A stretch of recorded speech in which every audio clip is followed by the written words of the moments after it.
dia, irmãos. Nós vamos começar a nossa aula da Escola Dominical agora. Bem-vindo todos, né?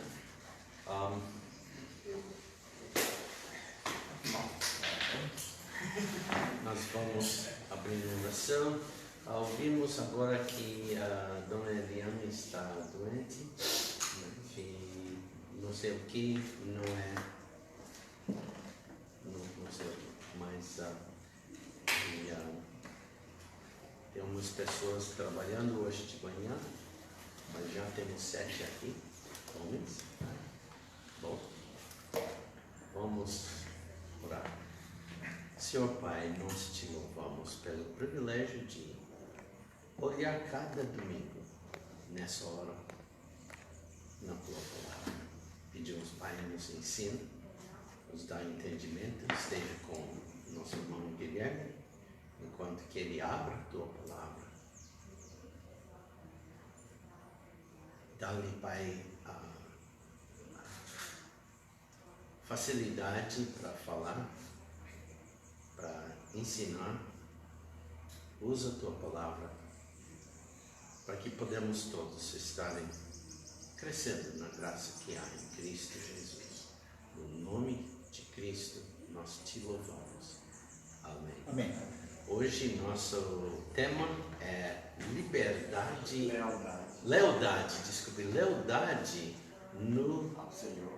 lealdade ao Senhor. Lealdade ao Senhor. Então vamos, irmão Guilherme.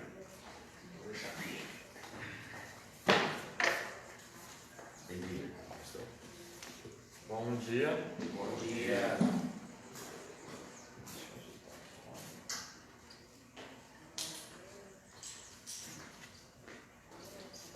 Irmãos, vamos abrir nossas Bíblias em 2 Timóteo.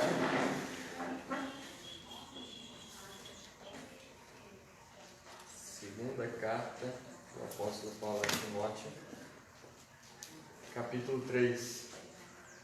Continuando o que vimos semana atrás. 2 Timóteo, capítulo 3. Vamos ler dos versos 5 ao 17, até o final do capítulo. Vamos fazer um circuito, cada um lê. Eu começo com o versículo 5, depois o Ismael, depois o Gabriel, e termina com o irmão Luciano, e aí vai repetindo. Eu acho que vai chegar até ali o pastor. São muitos versículos, dá para ir. Se não, vamos continuando até encerrar. Se todos acharam, vamos começar a ler. 2 Timóteo, capítulo 3, versículo 5. Tendo aparência de piedade, mas negando a eficácia dela, destes afasta-te. Porque deste número são os que se introduzem pelas casas e levam cativas mulheres nécias, carregadas de pecados, levadas de várias concupiscências. E aprendem sempre que nunca podem chegar ao conhecimento da verdade. Pastor?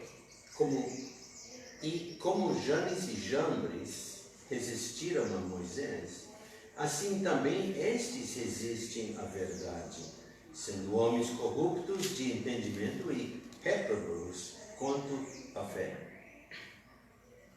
Não irão, porém, avante, porque a todos será manifesto o seu desvario, como também o foi o daqueles. Tu, porém, tens seguido a minha doutrina, modo de viver, intenção, fé, longanimidade, amor, paciência. 2 Timóteo 3, 11.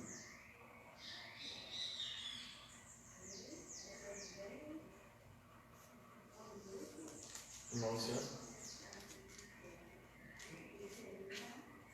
Perseguições e aflições tais quais me aconteceram em Antioquia, em Icônio e em Listra.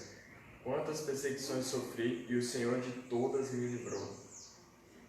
E também todos os que piamente querem viver em Cristo Jesus padeceram perseguições. Mas os homens maus e enganadores irão de mal para pior, enganando e sendo enganados. Tu, porém, permanece naquilo que aprendeste e de que foste inteirado, sabendo de quem o tens aprendido. De que desde a tua meninice sabes as sagradas escrituras que podem fazer-te sábio para a salvação, na fé que há em Cristo Jesus. Toda a Escritura é divinamente inspirada e proveitosa para ensinar, para repreender, para corrigir, para instruir em justiça, para que o homem de Deus seja perfeito e perfeitamente instruído para toda boa obra. Amém. Vamos orar. Senhor Deus, graças te damos, porque o Senhor nos trouxe aqui, nos deu essa semana, e agora podemos, ó Pai, iniciar outra semana consultando, estudando a Tua Palavra. Nos dá sabedoria e entendimento, abre os nossos corações para que possamos aprender da Tua Palavra. E peço que o Teu Espírito me dirija agora as palavras a utilizar, para que todos juntos possamos aprender mais do Senhor, mais de como ser leal ao Senhor em meio à apostasia. Em nome de Cristo Jesus te louvamos e pedimos. Amém. Bem, hoje nós podemos encerrar essa parte que começou com conhecimento sobre as heresias e passamos para um retrato particular dos últimos dias que falava sobre como os homens são maus desde a época aqui de Timóteo e como isso iria aumentando até os nossos dias. Hoje, os homens ainda são maus. São contrários a Deus do ponto de vista de conduta, do seu caráter. E hoje nós vamos aprender que, além desse mau caratismo dessas pessoas, alguns, ou até podemos dizer muitos deles, estão inclinados, orientados a fazerem discípulos para andarem juntos com eles, para fazerem as coisas que eles fazem, rejeitando assim Cristo através de sua conduta. Então, o pastor adiantou, nós iremos ser chamados hoje a lealdade ao Senhor em meio à apostasia, que é o período que nós estamos vivendo. A apostasia, o afastamento da fé, e é necessário que sejamos leais ao Senhor frente a essa circunstância. E enquanto lemos e estudamos essas passagens da Bíblia, eu peço também que você veja que há um contraste entre o verdadeiro discípulo de Cristo desses enganadores que, a seu bel prazer, querem viver longe de Deus. Então vamos fazer uma retomada, uma revisão do que a gente viu semana passada, já que vamos continuar vendo esse capítulo 3. Veja, aqui é uma epístola, uma carta enviada pelo apóstolo Paulo a Timóteo, que é um de seus verdadeiros filhos na fé. Podemos até dizer que é o verdadeiro filho na fé. E nesse capítulo ele vai orientá-lo frente ao cuidado que ele vai ter como ministro em uma ou em outras igrejas locais para com os homens que ele iria encontrar. Homens que, mesmo estando dentro da igreja, seriam maus e mostrariam-se, através da sua conduta, um comportamento desagradável, contrário à verdade que estava sendo pregada. E ele fala numa expressão que nós comentamos no último domingo, últimos dias. Aprendemos sobre os últimos dias, que serão tempos fáceis ou difíceis? Muito difíceis, trabalhosos, tempos trabalhosos, como o versículo 1 aponta. E esses tempos trabalhosos já chegaram na época de Timóteo e também na nossa época. E se eu pudesse perguntar, como uma forma de revisar, vai tirar 10 aí quem acertar, o que caracteriza esses últimos dias? Por que eles são dias difíceis, trabalhosos? O que caracteriza? Pelo que você entendeu da semana passada, o que caracteriza? Da semana passada. O que caracteriza esses dias? Homens maus, soberbos, Ótimo. Homens maus. Em uma expressão simples, homens maus. O pecado, a maldade ia ser tal, ia crescer de tal maneira que esses dias seriam mais difíceis de viver. Isso para nós, crentes em Cristo Jesus. Os dias vão ser difíceis, são difíceis por conta da pecaminosidade que aumentou em uma escala exponencial. De tal maneira que é tão fácil hoje você ver como as pessoas estão afastadas de Deus. Então essa é a causa, as pessoas serão más e elas são más.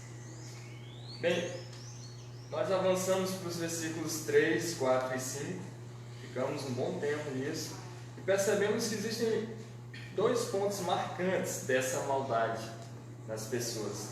E a gente pode ir ao versículo 2 e de imediato nós encontramos 2 porções interessantes. A primeira é uma expressão de palavras e a segunda é uma única palavra. O versículo 2 de 2 Timóteo 3 diz assim: porque haverá homens amantes de si mesmos, e depois a palavra avarentos. Essas 2 questões são muito importantes para a maldade desses dias trabalhosos. O egocentrismo, eu comentei com vocês que é a primeira raiz do mal. Todos os outros males, de uma certa forma, dependem do egocentrismo, do amor a si mesmo. E a outra é a avareza, avarentos. Como a avareza dificulta o nosso olhar para Deus. Quando nós buscamos mais e mais dinheiro ou coisas para nós mesmos, ligeiramente, rapidamente, esquecemos de Deus e do próximo. Essas 2 marcas são muito importantes nos últimos dias e são muito fáceis de serem observadas hoje, sem muito esforço. Mesmo não enxergando, só de ouvir, você já conhece que as pessoas amam a si mesmas ou são avarentas. Então, é com base nisso que nós precisamos aprender mais sobre esse capítulo, como vai ser descrito pelo apóstolo Paulo a Timóteo, e entender algumas facetas desses homens, dessa péssima conduta, e como eles estão atrás de pessoas como nós, outras pessoas aí fora, para que sigam eles nessa perdição, nessa conduta oposta a Deus. Então, vamos começar lendo o versículo 6. Eu também poderia comentar o 5, não comentei, tendo a aparência de piedade, mas negando a eficácia dela, destes a face, mostrando a Timóteo que eles vão ter até uma cobertura, que são de Deus, mas na verdade são meros formalistas. Eles podem até falar de Jesus ou falar das coisas concernentes a Deus, mas em nenhum momento eles pretendem mostrar a eficácia disso. Isso não mudou a vida deles, pelo contrário, eles estão cada vez mais distantes do Senhor. E é pedido, é mandado a Timóteo destes a faces, mostrando o perigo de uma relação próxima com eles, de um relacionamento comum com eles. Por isso, a gente entra agora no restante, a partir do 6 até o 17. Vou tentar ser conciso, resumindo esses pontos, nós vamos aprender bastantes coisas aqui. Bem, a leitura dos versículos anteriores mostrou um retrato particular desses homens. Se eu perguntar, isso me espantou? Você provavelmente vai dizer não, porque o mundo sempre conteve pessoas assim, pessoas egoístas, pessoas que de alguma maneira traem umas às outras, pessoas que não gostam de reconciliar-se. Tudo aquilo que a gente viu anteriormente nos versículos de 2 a 5. Agora, se eu lhe perguntasse, e se essas pessoas estivessem por aí tentando convencer você, seus familiares, de que a maneira de viver deles é correta e eles podem chegar a Deus, assim, chegar a se salvarem, assim, como se fossem poderosos o suficiente para isso. Muito provável que você ficaria, será que eu posso ser conduzido a deixar de crer em Cristo para crer nessas pessoas? Olha, o engano é tamanho que muitas pessoas estão realmente deixando o modo de viver com Cristo para viver segundo os seus próprios prazeres e desejos, ou seja, seguindo essas pessoas. Vamos ler o versículo 6 e observar essa situação. Lembre-se que o versículo 6 retoma o que está sendo escrito anteriormente no capítulo 3. Diz assim: porque deste número são os que se introduzem pelas casas e levam cativas mulheres nécias, carregadas de pecados, levadas de várias concupiscências. Veja, o versículo 6 descreve que esses homens, eles estão por aí fazendo discípulos. Eles estão atrás de pessoas suficientemente capazes de seguirem eles no que eles fazem. E isso é muito interessante porque não somente pessoas que estão há longo tempo na igreja, mas você vai ver pela construção do versículo que eles vão atrás de pessoas que são mais vulneráveis, que provavelmente não estão com um conhecimento tal do Senhor que os indique que isso é errado, ou que estão com uma vida preguiça, uma vida de pecado, tendenciosa a buscar mais e mais pecados. Porque se você comete um pecado, pode ter certeza que você muito provavelmente vai continuar a buscar outros pecados se não se arrepender. Então Paulo ele adverte Timóteo a tomar cuidado com esses enganadores, para não se corromper com mentiras que eles dizem, nem deixar que sob sua responsabilidade aqueles que estão sob sua responsabilidade sejam também seduzidos por ele. Então, veja aqui, o versículo 6, ele vai descrever como essas pessoas, como esses homens, eles são eficientes em fazer prosélitos, ou em outra palavra, discípulos.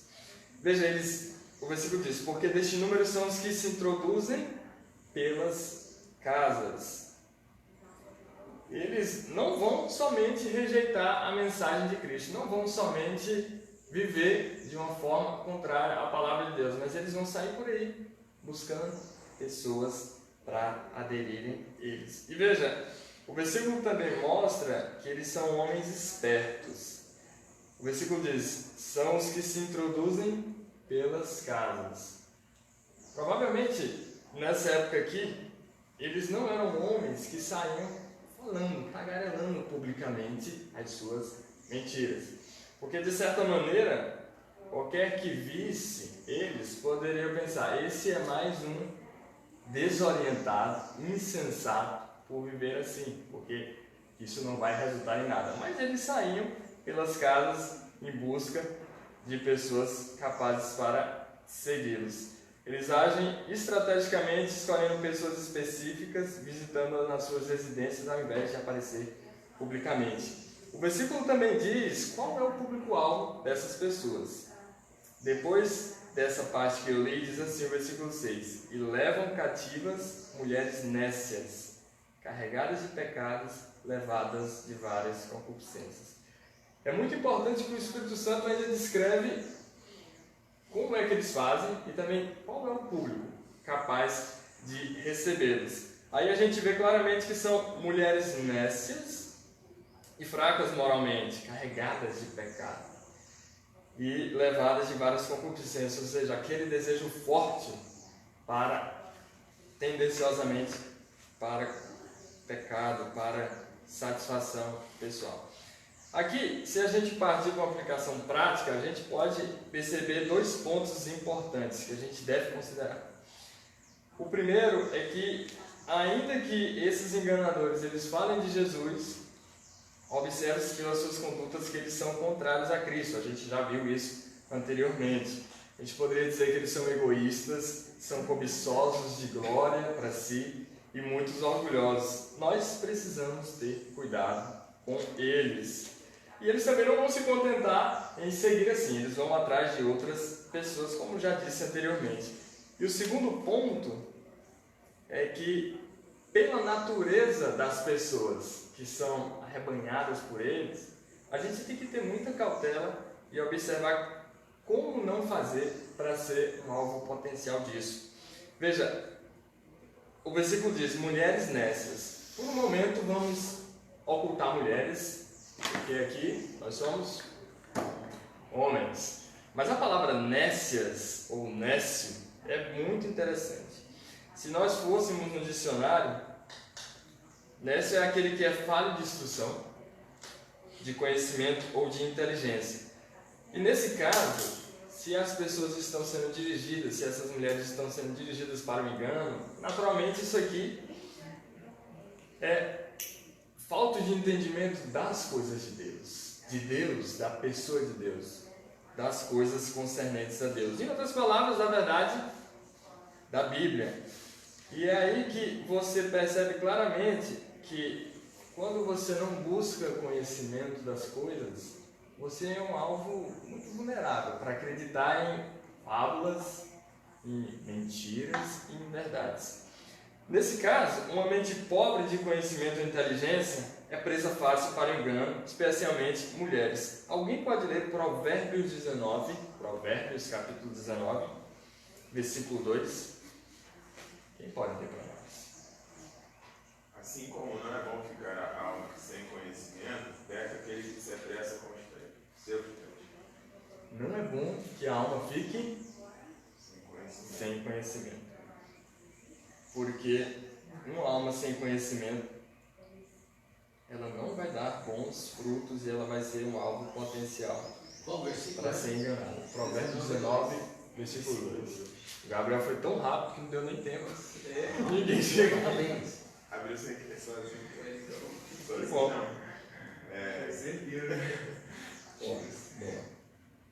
E interessante que hoje existe uma facilidade grande de informação. As pessoas estão a um clique das informações. A internet popularizou a informação. Mas isso não quer dizer que você esteja com conhecimento. Conhecimento, embora teórico, geralmente o conhecimento parte do teórico para o empírico, para o prático. E acúmulo de informação necessariamente não é saber utilizá-la. E o conhecimento você sabe utilizar aplicando através da sabedoria. Além desse versículo, a Bíblia ela nos mostra que o apóstolo Paulo, entre outros apóstolos, tiveram uma preocupação com a necessidade de nós, crentes em Cristo, adquirirmos inteligência, sabedoria espiritual. Vamos fazer o seguinte: uma pessoa, com calma, abre em Colossenses capítulo 1, versículo 9, e o outro em Colossenses capítulo 2, do 1 ao 4. Primeira pessoa, Colossenses 1, versículo 9, e a outra 2, 1 a 4. Também vou abrir lá. Quero ler esses versículos junto com vocês. Quem vai ler Colossenses 1, 9? Se estenda ao 10, por favor. Se estenda ao 10. 9 e 10. Tá bem. Por esta razão, nós também, desde o dia em que o ouvimos, não cessamos de orar por vós e de pedir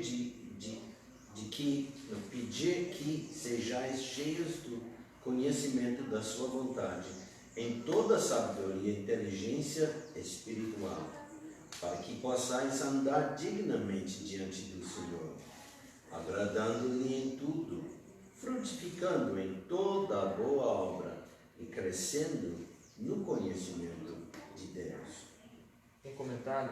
É interessante que o versículo 10 é uma consequência natural da oração, do pedido da oração, melhor, do pedido de Paulo através da oração, mas que tem a ver com ser cheio do conhecimento da sua vontade, em toda a sabedoria e inteligência espiritual.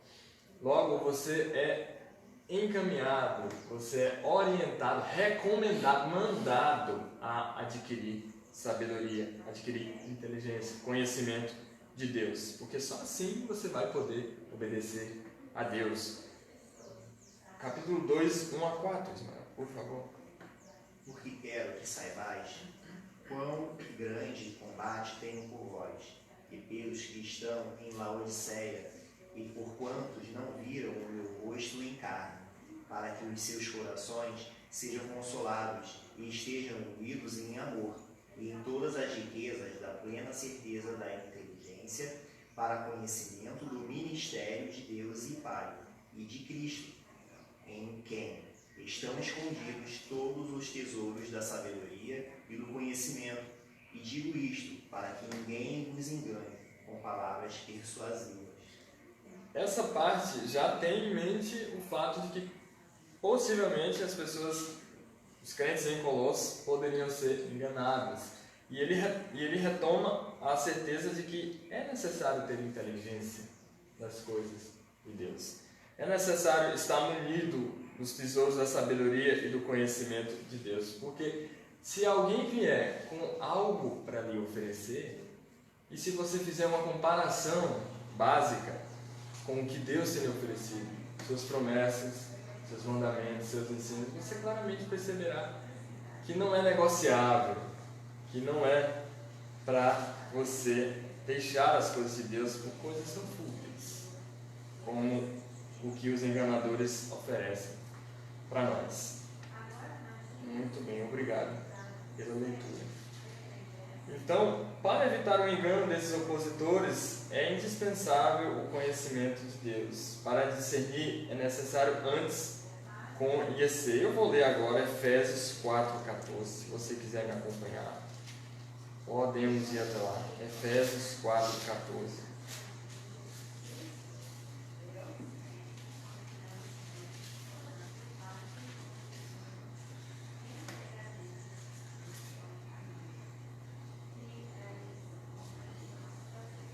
Eu vou ler do 11 ao 14, só para colocar no contexto.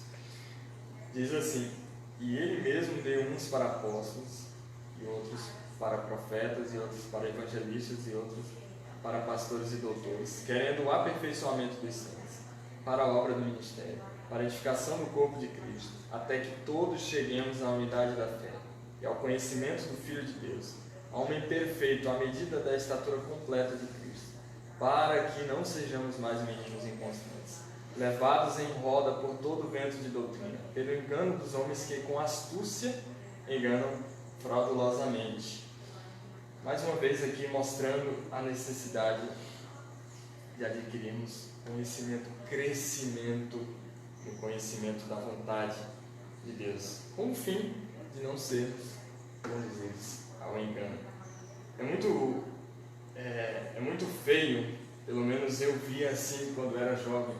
Eu encontrava alguns colegas adolescentes e jovens da igreja e eles estavam na nossa, passavam um tempo indo e do nada começava a ir para outro, Não tinham a segurança do que criam. Não tinham. Estavam sempre procurando alguma novidade. Não tinham segurança daquilo que tinham. As pessoas acabam não se satisfazendo com o que recebem em uma igreja e vão buscar outra. Claro, tudo deve ser bem comparado com a palavra de Deus. E se é da palavra de Deus, para que ficar indo para lá e para cá, como um indeciso? Não há necessidade disso. Um outro ponto nesse versículo que mostra a vulnerabilidade das pessoas serem admitidas por esses enganadores é a parte que diz carregadas de pecados, levadas de várias concupiscências. Interessante, além da ausência de conhecimento, o apóstolo ainda diz que o pecado e a iniquidade favorecem a aceitação desses enganadores. Ora, é muito simples. Se essas pessoas estão cometendo pecado, são enganadores, opositores, como vimos anteriormente, o retrato dessas pessoas, é natural que aquele que está em uma vida inconstante, vivendo em pecado, vivendo em desobediência a Deus, vai ser algo fácil. A maré está remando para lá, a gente vai para lá. Não há dificuldade em chegar nesse ponto. É por isso que crentes carnais que insistem em viver constantemente desobedecendo aos mandamentos e ensinos de Cristo também são alvos acessíveis para esses enganadores. Por isso que a gente vê alguns crentes, mesmo em igrejas durante muito tempo, que olham aquele culto na televisão, aquela teologia da prosperidade, daqueles milagreiros, e ficam impressionados, como se realmente isso ali apontasse para a palavra de Deus. A gente sabe que não aponta, não. São pessoas que estão atrás cada vez mais de glória, de dinheiro, porque é o que eles tanto procuram. As igrejas estão cheias nesse sentido. Então a gente viu essa parte, e ela é muito importante. Cuidado com essas pessoas. Eles não vão só se contentar em viver uma vida preguiça, vão atrás de você, de mim. E é bom que nós estejamos com a palavra para rejeitar essas coisas. Vamos passando adiante. Eu não vou falar de todos, só vou falar da parte que eu acho interessante comentar. Vamos pular para o versículo 8, que há uma retomada de um evento no Antigo Testamento. Diz assim: como Janes e Jambres resistiram a Moisés, assim também estes resistem à verdade, sendo homens corruptos de entendimento e repróbados quanto à fé.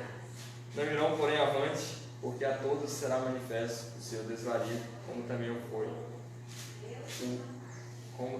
foi daqueles.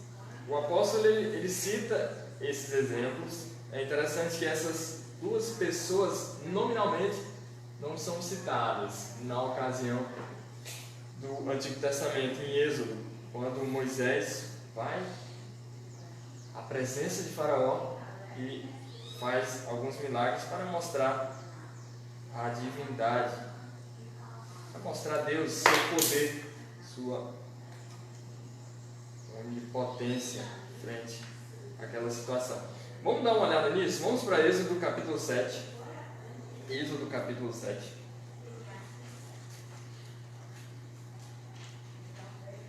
Êxodo capítulo 7.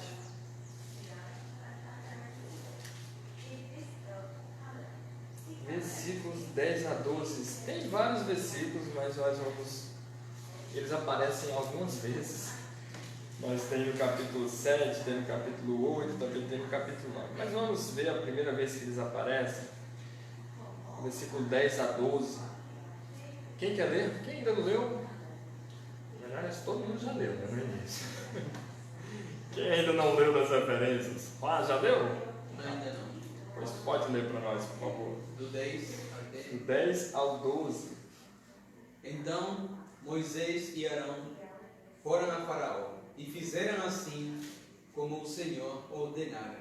E lançou o Arão a sua vara diante de Faraó e diante dos seus servos, e tornou-se em serpente. E Faraó também chamou os sábios e encantadores, e os magos do Egito fizeram também o mesmo com os seus encantamentos. Porque cada um lançou sua vara e tornaram-se em serpentes, mas a vara de Arão tragou as varas deles. Porém, Não, tudo bem. Pode ler essa última parte. Porém o coração de Faraó se endureceu e não os ouviu como o Senhor tinha falado. Obrigado, nós. É interessante que esses magos tenham feito uma reprodução disso e também o resultado. Por isso que o apóstolo Paulo vai fazer uma comparação legítima com eles, porque Faraó ele acaba endurecendo o coração frente ao evento, à ocasião. E esses magos, eles reproduziram o feito de Moisés e Arão. Claro que depois as varas foram tragadas. Mas veja, alguns autores judaicos antigos descrevem que Janes e Jambres eram esses magos. Isso é plausível pela comparação que o apóstolo Paulo faz com eles, porque eles eram enganadores, e o apóstolo Paulo está falando de enganadores aqui. Eles resistiram à verdade porque aquilo era a verdade de Deus. Deus estava mostrando o seu poder, como ele pode ter controle de tudo. E aqui, esses também resistem a essa situação. Mas o interessante é que se trata de um milagre. E hoje você vê alguns falsários, pessoas enganadoras que fazem supostos milagres. E isso, pergunto, impressiona ou não impressiona as pessoas? Impressiona. A ponto das pessoas, em meio a diversas situações de instabilidade de saúde, de problemas financeiros, problemas com vícios, recorrerem a essas pessoas. Mas veja, não se impressionem com milagres. A gente tem esse evento no Antigo Testamento. O faraó deve ter visto e dito que é admirável, eles conseguiram reproduzir a mesma coisa. E mais pra frente você vê outras aparições desses magos tentando também reproduzir. No entanto, existe um limite que Deus não permite mais que eles reproduzam essa circunstância. E aí, Deus se mostra soberano e Deus como o é. Vamos lá para 1 João 4,1 ver algo sobre isso. 1 João, não é o Evangelho, primeira epístola de João.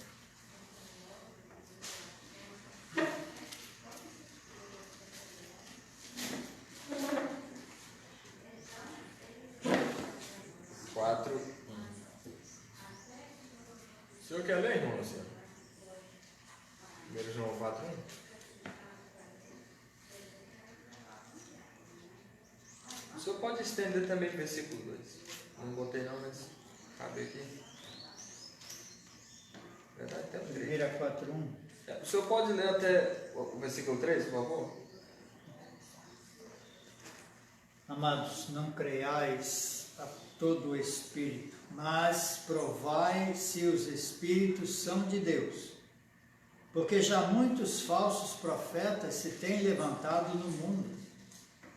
Nisto conhecereis o Espírito de Deus.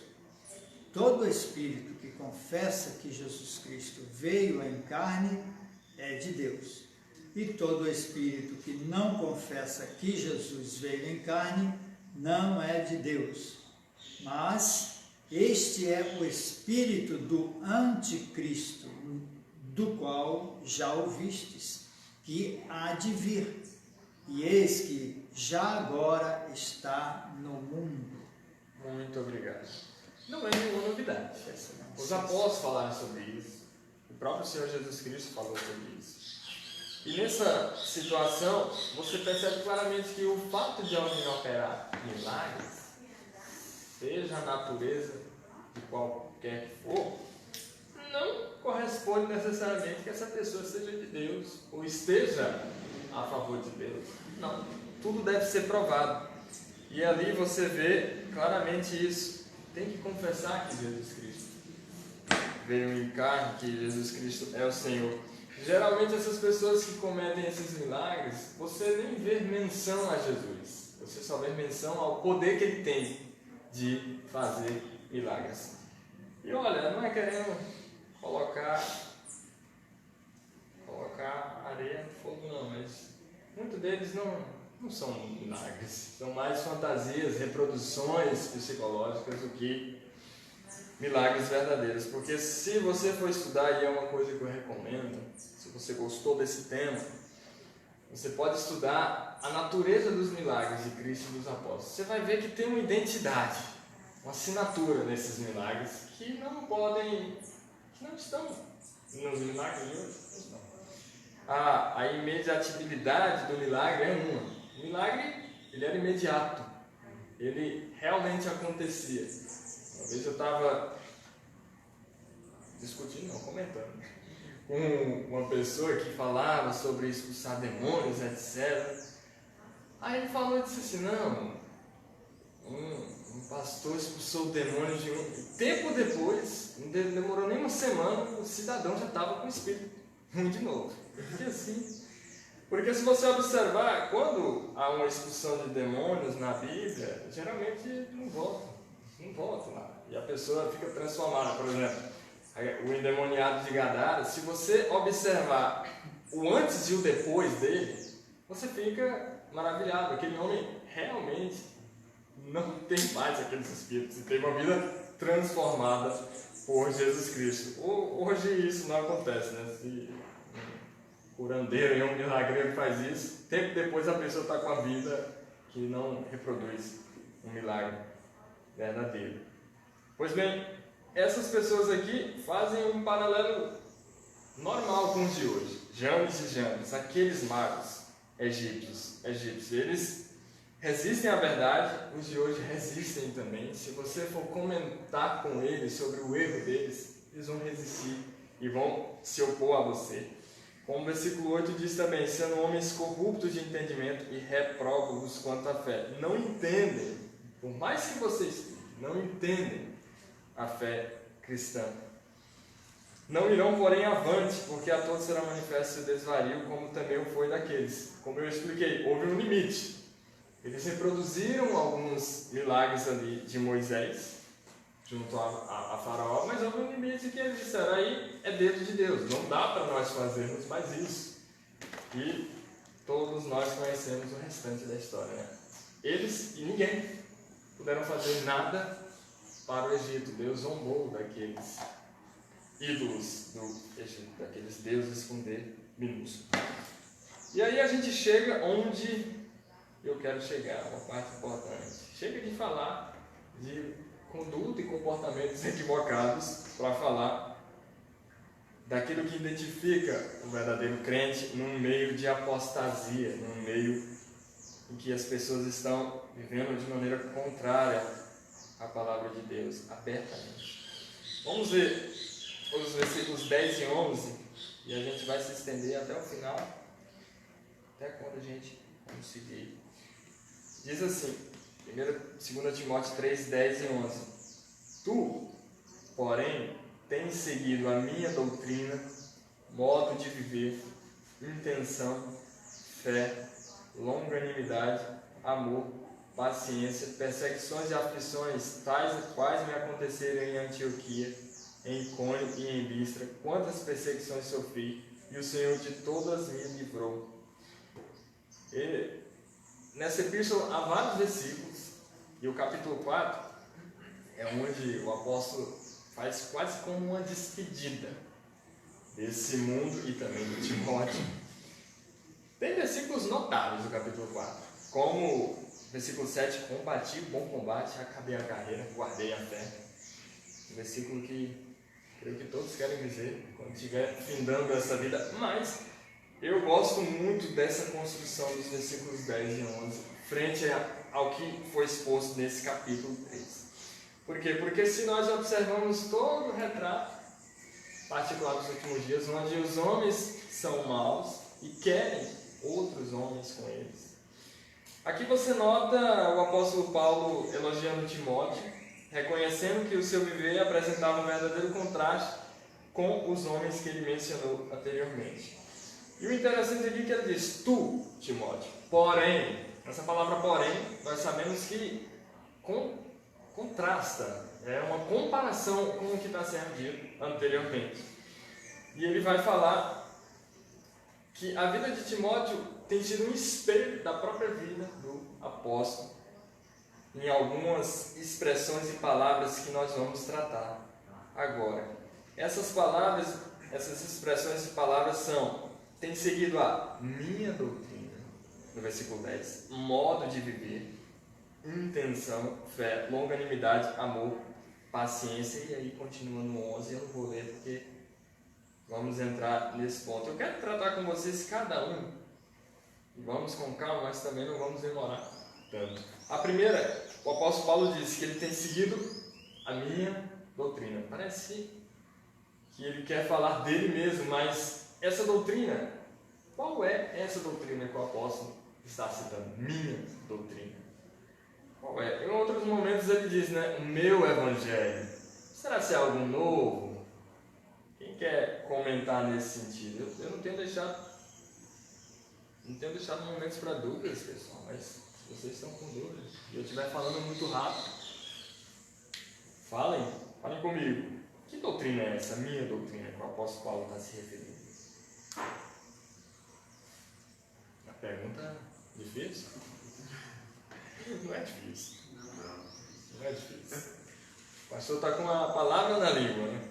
Até Pedro falou, referindo a Paulo, que ele tinha falado certas coisas difíceis de entender. A coisa é que Deus tem usado o apóstolo Paulo para apresentar novos ensinos que não estavam no Velho Testamento. Mesmo que tudo combina quando, sabe, depois. Com certeza. Eu nem tinha pensado por esse lado, mas com certeza. Arrebatamento, entre outras questões, foram expostas pelo apóstolo Paulo, e realmente tem algumas coisas difíceis de perceber.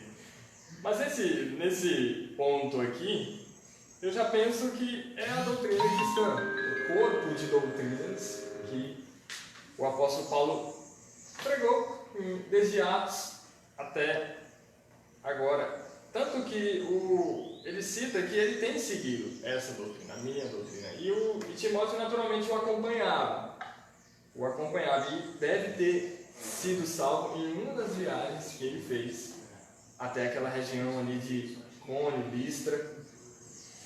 Mas bem, o interessante aqui é que ao longo do tempo Timóteo conhecia essa doutrina, novas coisas, ou as coisas básicas. E, naturalmente, quando você segue uma doutrina, e principalmente no caso da doutrina cristã, quanto mais você imerge, quanto mais você conhece, mais aprende, mais fixado, mais preso a ela você fica. Então, não há dúvidas que Timóteo ele teve uma aprendizagem muito significativa à medida que andava com o apóstolo e conhecia mais de Cristo através do apóstolo. Não desdenhando dos outros apóstolos, não é isso. Mas a carreira do apóstolo Paulo, tendo ele passado por muitas coisas, pregado em muitos lugares, deve ter fixado ainda mais a doutrina cristã em Timóteo. Veja, isso foi tão importante que o próprio apóstolo Paulo, tendo pregado em vários locais, ele ainda diz que anunciava todo o conselho de Deus. Vamos ver isso lá em Atos 20, 27. Atos 20, 27.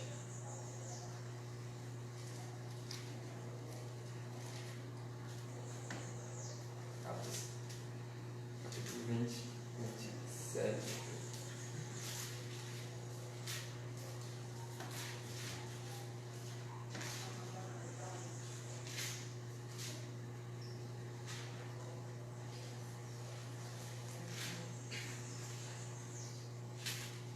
Ele fala isso quando está com os anciãos em Éfeso. Eu vou ler. Diz assim: porque nunca deixei de vos anunciar todo o conselho de Deus. Seja quando o apóstolo pregava a pessoas não salvas, como a crentes para a edificação, ali ele pregava todo o conselho de Deus. Então isso foi um dos grandes privilégios de Timóteo, aprender da doutrina do apóstolo Paulo, que era a doutrina cristã, mas que, como o pastor Robert falou, com conhecimentos novos também, coisas que não eram mencionadas no Antigo Testamento. A segunda parte, modo de viver. Modo de viver, nós já imaginamos que é parte da conduta, da maneira que o apóstolo Paulo vivia. Isso ele também acompanhou porque ele estava lado a lado com o apóstolo. E o interessante é que a doutrina tem muito a ver com a nossa maneira de viver. Isso é até interessante porque muitas pessoas pregam coisas, ensinam coisas, mas eles não vivem. Isso é uma cisão na questão doutrinária, porque naturalmente se você ensina, você deve viver. Primeiro, Timóteo ouviu do apóstolo Paulo diversos assuntos da doutrina cristã e todos eles faziam parte da conduta do apóstolo. Eu trouxe aqui 2 exemplos disso, mas você pode pensar em vários outros e eu quero que você se familiarize com isso. Veja que quando o apóstolo ensinava, ele também mostrava isso pelas suas obras, pela sua maneira de viver. O apóstolo Paulo ensinou sobre a oração, ensinou várias coisas sobre a oração. Eu vou separar um versículo aqui para nós lermos, curtíssimo, você até deve estar pensando qual é ele. Vamos lá para a 1 Tessalonicenses 5,17. Em uma simples frase, ele ensina muitas coisas. Vamos lá para 1 Tessalonicenses 5,17. Ele ensinou sobre a oração e depois vamos ver se a oração fazia parte da vida desse homem. Diz assim, 1 Tessalonicenses 5,17: orai sem cessar. Ele está ensinando a faceta de que devemos orar de todo o tempo, constantemente. Mesmo que sem os olhos fechados ou de joelhos, nós podemos estar orando. E se nós voltamos ao capítulo 1 dessa epístola de Tessalonicenses, 1 Tessalonicenses, e lermos aqui os versículos 2, somente 2, ele diz: sempre damos graças a Deus por vós todos, fazendo menção de vós em nossas orações. Ele se coloca juntamente com outros que estão com ele, inclusive Timóteo, mostrando que ele orava. Ele ensinava sobre a oração e também orava. Ou seja, a doutrina coincidia com a prática, com o seu modo de viver. Uma outra coisa a gente encontra nessa mesma epístola, lá do ladinho desse versículo. 1 Tessalonicenses 5,16 vai falar de uma outra coisa muito importante, de um outro mandamento muito importante na caminhada cristã. Diz assim: regozijai-vos sempre. 1 Tessalonicenses 5,16. Veja, o apóstolo Paulo está ensinando a sermos sempre alegres, a estarmos contentes sempre, seja em dias bons como em dias maus, em dias de bonança como em dias de dificuldade. Vamos ver se isso era verdadeiro na vida dele. Será que ele mostrava isso na sua vida? Vamos lá para...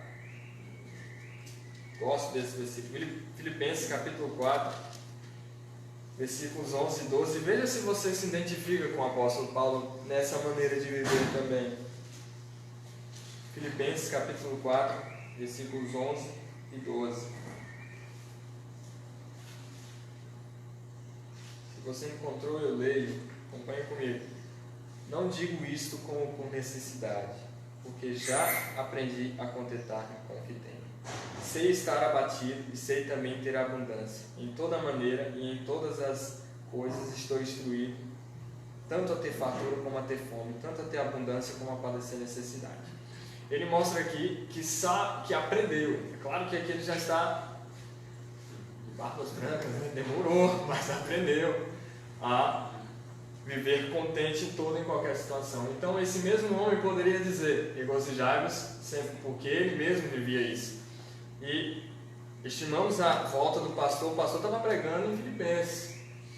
Eu acho que o pastor mencionou a quantidade de vezes que aparece a palavra alegria, gozo nessa epístola. E vale destacar que esse homem estava preso. Como é que ele poderia ter alegria estando preso? Isso um descrente pode pensar. Nós sabemos que é por conta de Cristo. Cristo brilhando na vida desse homem. Então, quando ele diz modo de viver a Timóteo, ele está literalmente dizendo: você tem visto que a minha doutrina coincide com a minha prática. E não é o que acontece com os homens enganadores. Eles falam de uma verdade, mas eles não vivem aquilo. Eles não vivem assim. Pois bem, eu queria lhe pedir que, quando você ensinasse, pregasse ou evangelizasse, você fizesse uma avaliação. Será se eu estou vivendo o que eu estou ensinando? Será se eu posso aconselhar um irmão será se eu estou vivendo assim? Porque muitas das vezes a nossa doutrina não bate com aquilo que a gente está vivendo. E, meus irmãos, é uma coisa feia você ouvir de alguém assim, mas você nem vive assim. Como é que você está pedindo para mim viver assim? Não caiamos nesse erro. A outra palavra é intenção. É interessante falar sobre isso, porque a intenção geralmente é uma particularidade que as pessoas dizem, você não pode me julgar, não pode julgar a minha intenção.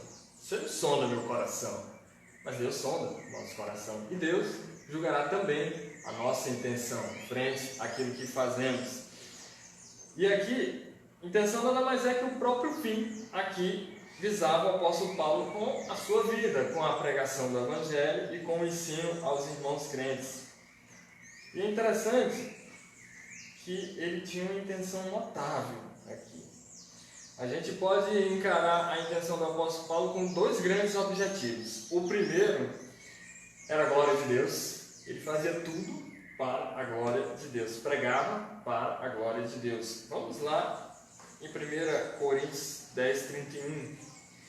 Embora não tão específico como estamos mencionando aqui sobre a intenção, naturalmente se ele falou isso,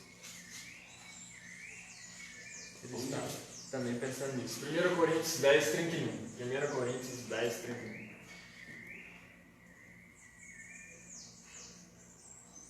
Deixa eu ver. Gabriel, Gabs, leia para nós, por favor. Portanto, quer comais, quer bebais, ou façais qualquer outra coisa, fazei tudo para a glória de Deus. Às vezes parece a nós desvalorizando esse versículo, mas é como está aqui.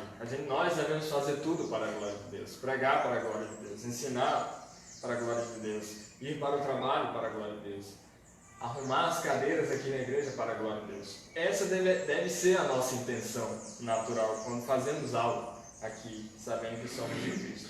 E essa era o primeiro objetivo de Paulo, a sua intenção, dar glória a Deus. E o segundo era o bem-estar das almas, principalmente daqueles crentes em Cristo. Vamos lá para Filipenses novamente. Eu vou ler Filipenses capítulo 1. Filipenses capítulo 1. Filipenses capítulo 1, versículos 23 a 26.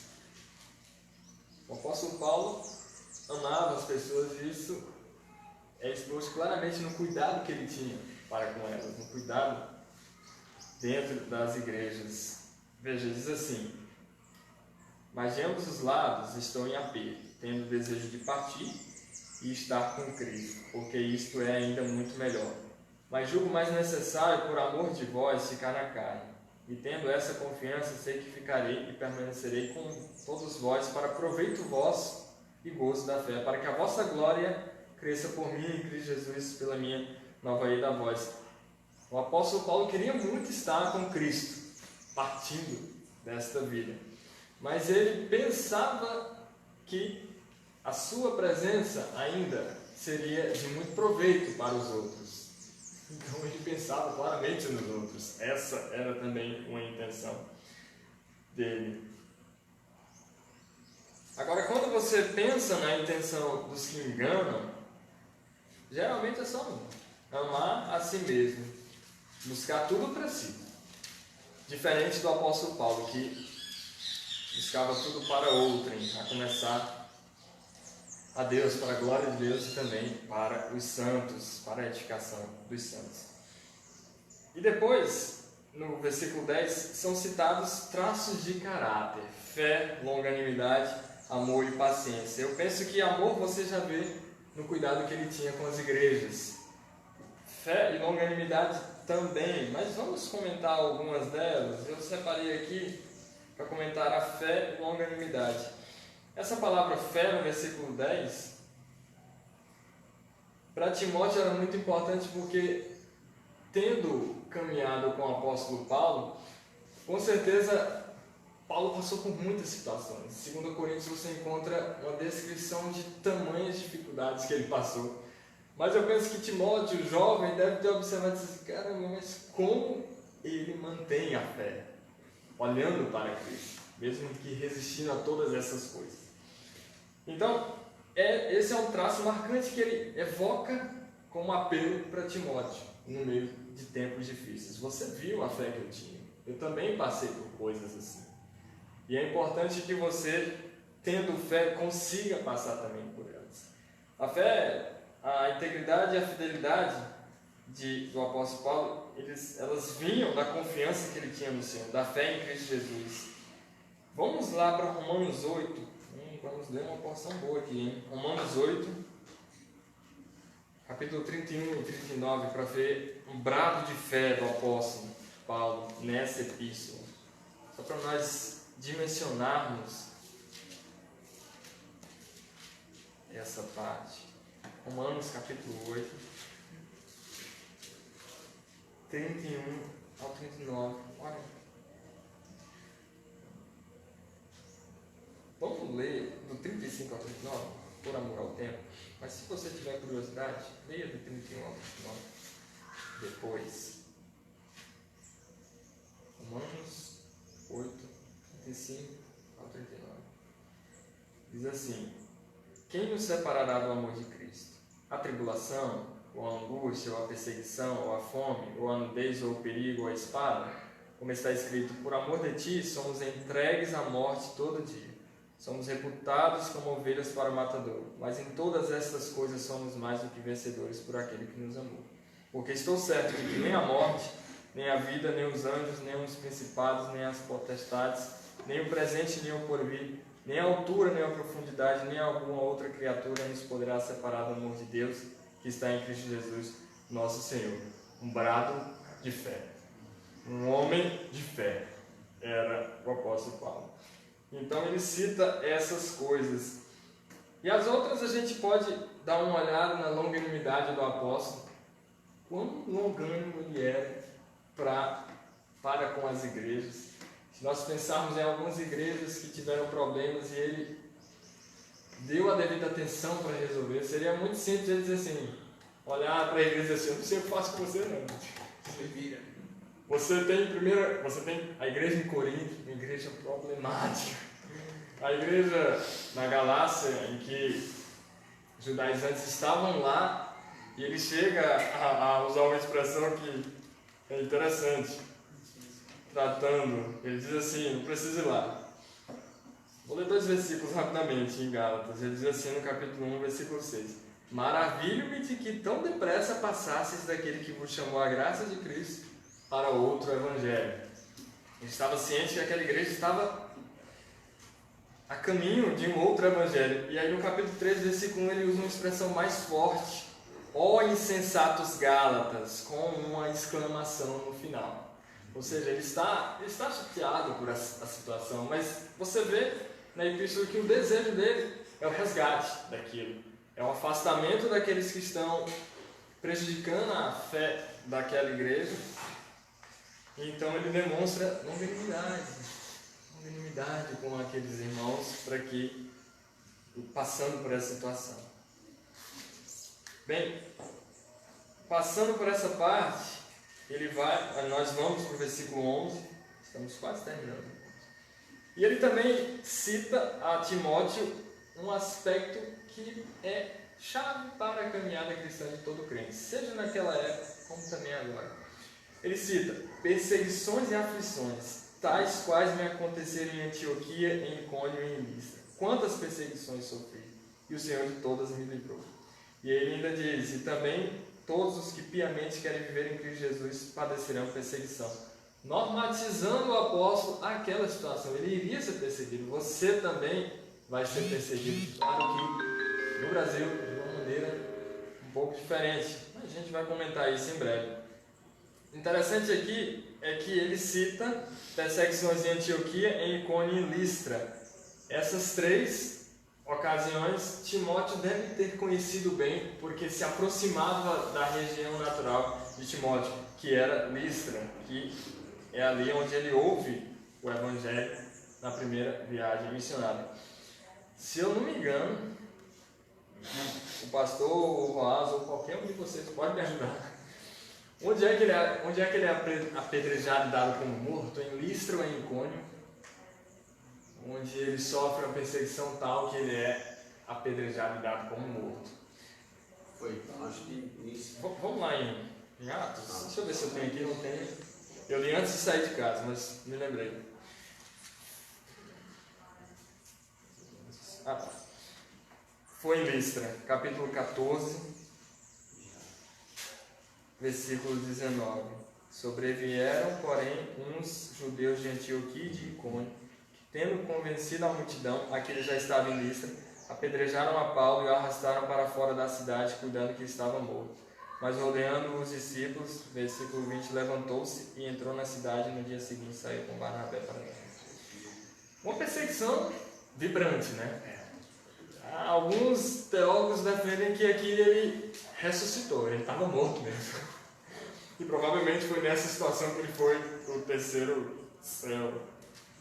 Mas isso são pensamentos dos teólogos. Mas é interessante, ele evoca essas perseguições, essas 3 perseguições, por conta que Timóteo as conhecia bem. Deve ser aí que Timóteo disse: caramba, que homem é esse que ele sofre tanto?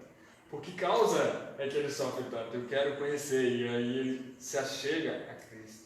Timóteo se achega a Cristo. E isso deve ter mexido, quando Timóteo leu essa passagem, deve ter mexido no íntimo dele, porque ele deve retomar alguns anos atrás e lembrar dessas perseguições. E não é que é verdade.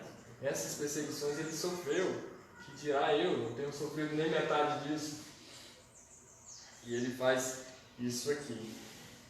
Bem, uma outra parte, não vou me lembrar muito nisso, é que Timóteo ele poderia ter ficado desanimado com a lembrança dessas perseguições. Caramba, eu vou ser perseguido assim também? Mas aí no final do versículo 11, o apóstolo anima ele, dizendo: e o Senhor de todas me livrou.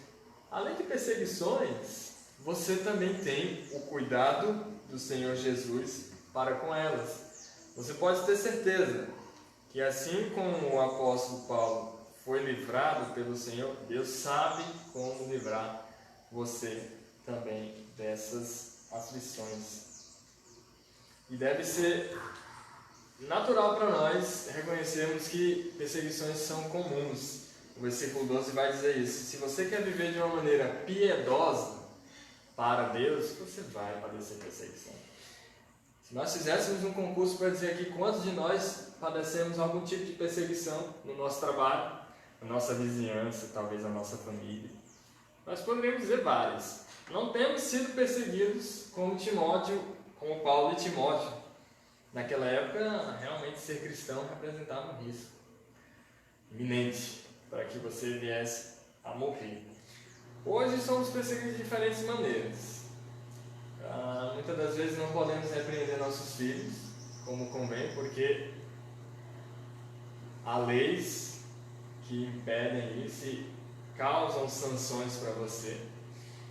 Nós também não podemos ir a lugares públicos que possamos nos sentir bem, porque as pessoas estão de tal maneira que quando sabem que você é crente, eles lhe provocam de uma certa forma. Ontem eu estava passando, até comentei para a Natália, ontem eu estava passando para pegar uma coisa lá no morro em cima, aí tem uma criança próxima ali que é muito rebelde, e é muito rebelde mesmo.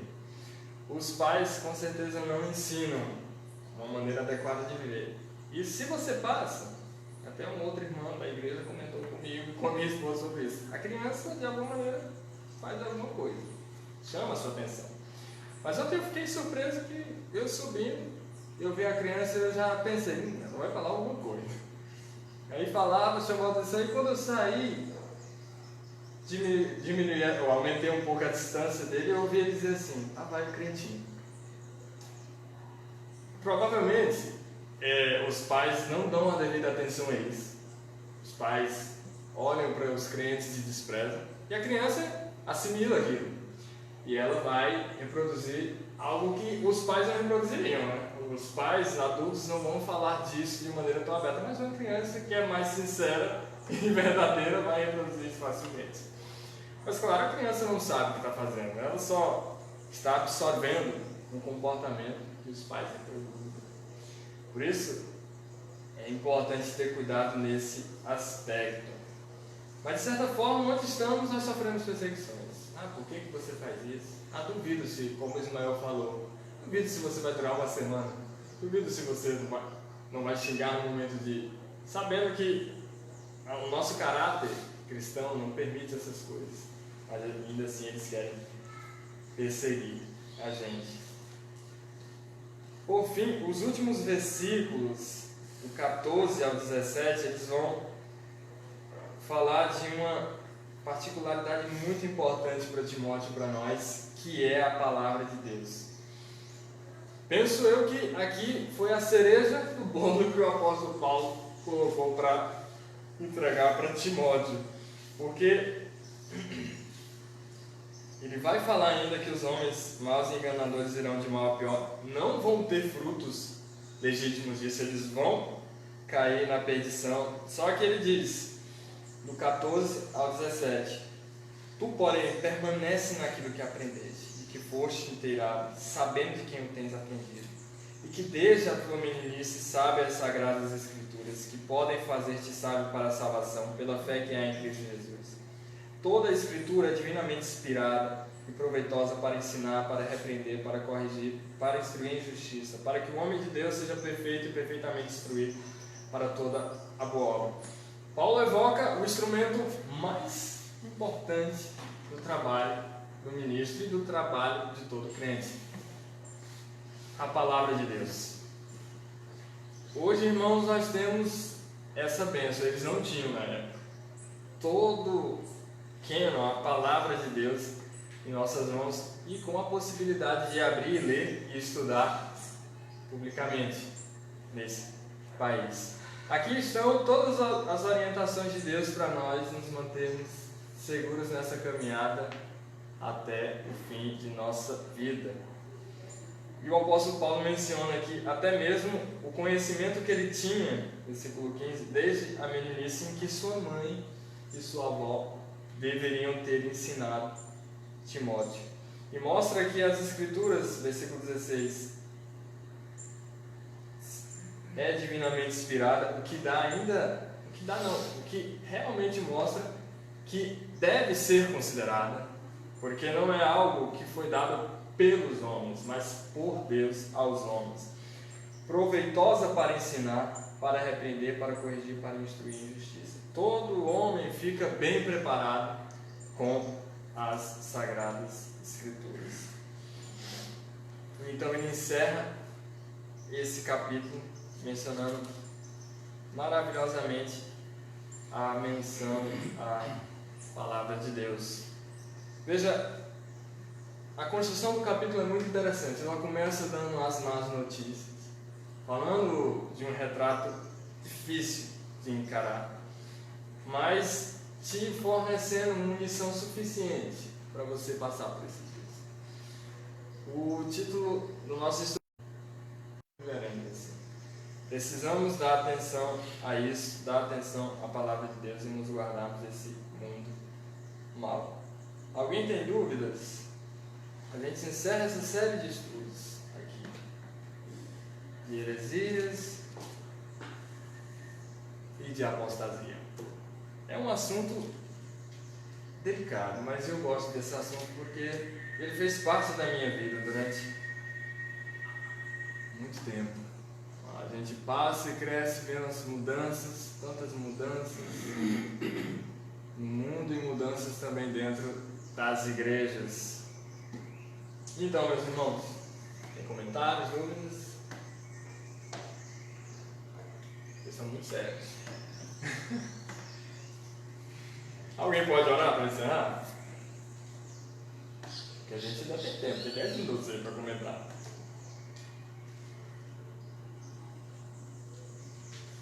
Quem quer orar?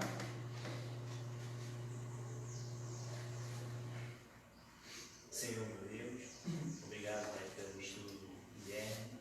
Podemos, Senhor, meditar na sua palavra, falando sobre, Senhor, a lealdade, Senhor, a Deus.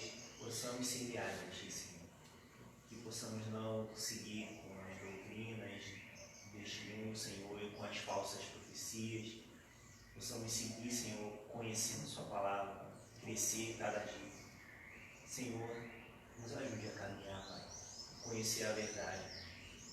Em nome de Jesus. Amém. Amém.